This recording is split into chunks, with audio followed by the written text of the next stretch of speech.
Bring out your handkerchief.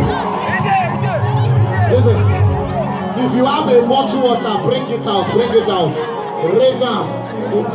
One man down here, it's okay. One man full, it's okay. Are you ready?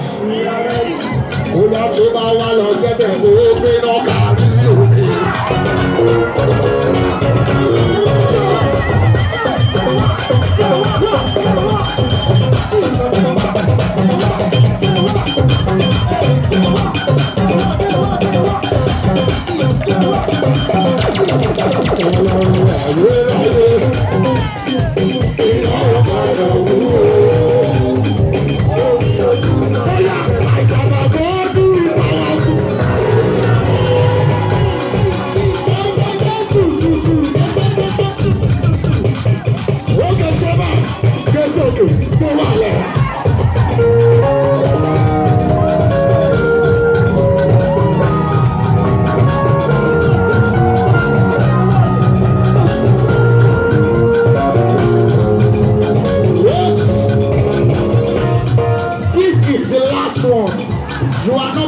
to start the one position. Make sure you run to the front here. Are you ready?